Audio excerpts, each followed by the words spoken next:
for you today. You might be ready to take that vacation and get away from this cold weather, but so whether you're headed out to a tropical oasis or some snow-capped mountains for skiing, there's a few tips to keep in mind when choosing a destination and planning your itinerary. So I'm joined by Hunter Jones, president of the Better Business Bureau here in the Upstate. Thanks so much for being here. Thank you for having us. All right, so first off, what would you say is the most important thing to keep in mind when planning a vacay?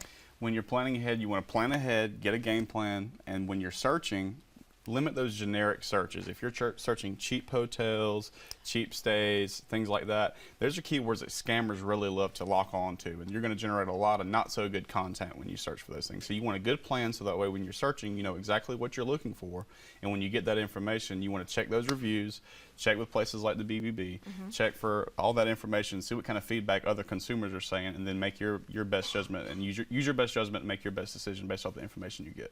All right, so tell me a little bit about some of the popular travel scams that you guys have seen. Unfortunately, there's a lot of fake travel websites out there, fake hotel websites, especially when third-party websites when you're looking for a hotel, but it's not directly through that hotel. You're going through other third parties. So when you're using those third-party websites, do your homework and check those out, because what a lot of people do, they think they find a deal that sounds too good to be true, but they think they're getting a great deal. They go in there, they give their payment information, and it turns out that that third-party website has no affiliation whatsoever with the actual hotel or the airline company that you're trying to use.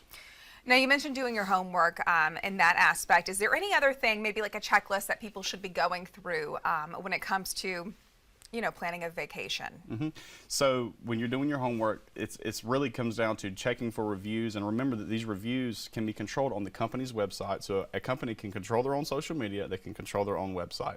So the best resource that you can possibly get is other customers that have used this website. So check other places, check Google reviews, check Better Business Bureau, check to see if they have complaints, and look out and see what those other customers are saying. And just remember, businesses can control their website and the reviews on there, and they can control their social media as well. Now, I'm curious because you talked a lot about third-party like websites and stuff like that. You're not talking specifically about Expedia or Priceline, right? But like ones like that, similar to that? Ones that try to be like that. There's a lot of fake websites out there. That there are reliable third-party websites, and that's what's important is for the consumers to check those out and make sure that they're using a reliable one, because there are fake websites out there that look like they're affiliated with those hotels, but they're not. So do your homework.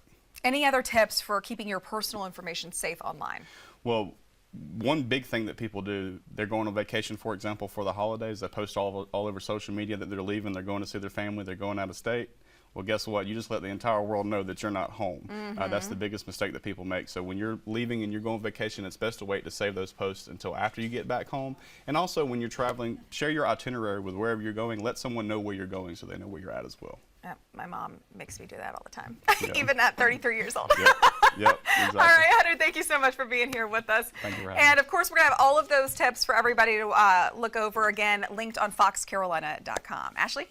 All right, Margaret-Ann.